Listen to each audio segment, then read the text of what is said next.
Complimentary chamomile tea. Clears the mind, calms the heart. Mukha ba akong hindi kalmado? Hindi naman po, miss.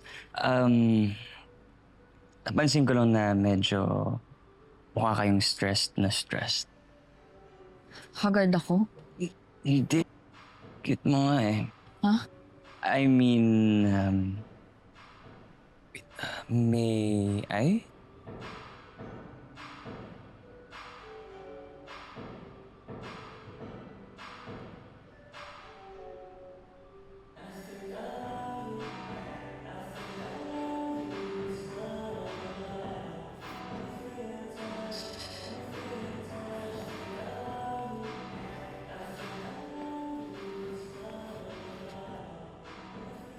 So, what I mean is, madalas kitang makita dito.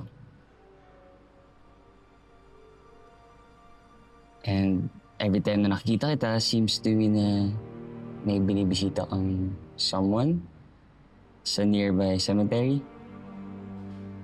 Stalker ka ba? Sabi naman sa stalker. Hindi ako stalker.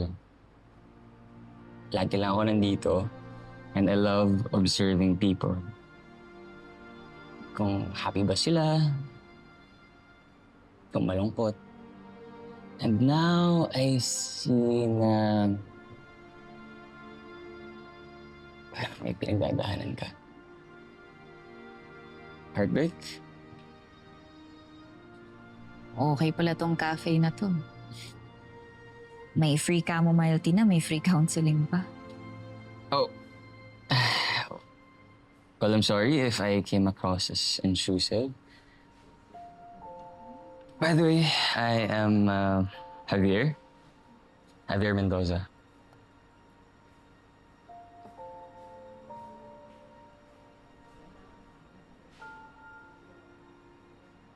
Nareen.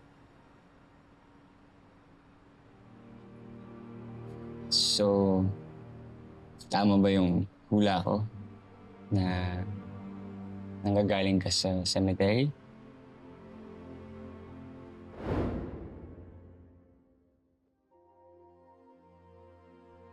Binisita ko yung ate Helena ko.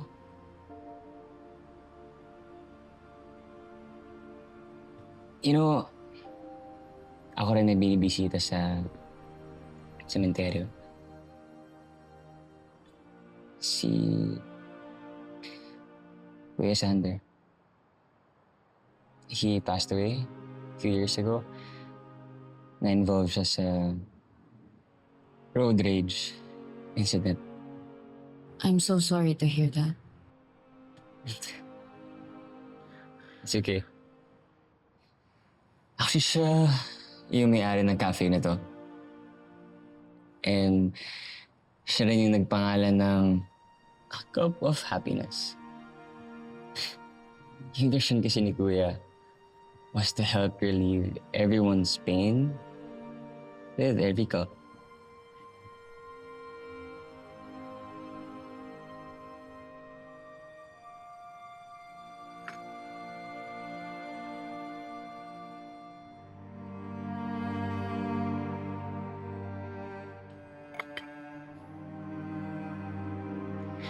Napaka-noble naman pala ng kuya mo. Natupad ba yung mission niya? Well, not all the time. When my kuya passed away, nahirapan talaga ako mag-recover. So, I drowned myself to work. Went out partying, met a lot of girls. Beautiful girls. Kaya alam mo na yan. And? Well, wala. Hindi naman kasi nag-work yung mga ganun.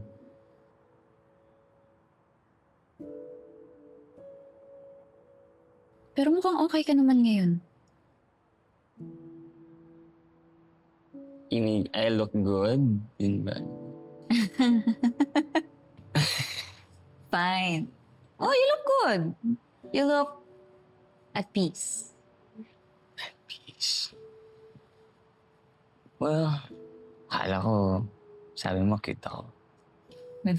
Pwede naman ah. Sabi mo I look good. But okay, seriously, what really helped me was to commune with nature. Getting lost in the middle of the forest, surrounding myself by the force of nature. And that's when I realized na in life, there are other forces bigger than us. Bigger than our problems. And that's when I started to heal.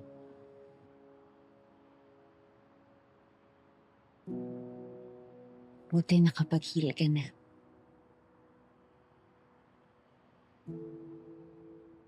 Ikaw,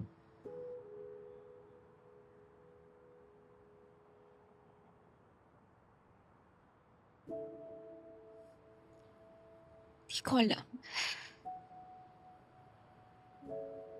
Hindi ko alam kung kaya kong mag-heal.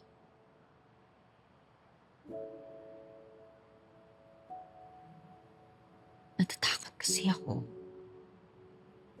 Natatakot ako na baka pag hindi na ako nasasaktan, na wala na yung ate ko. Kalimutan ko siya. Sorry.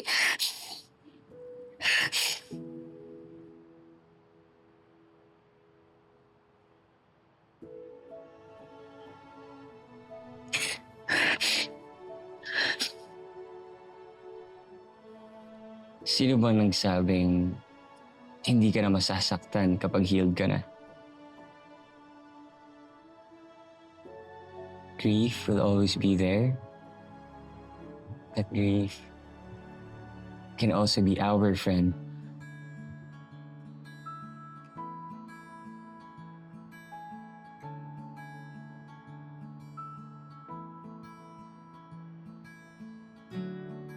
May hiking trip ako soon.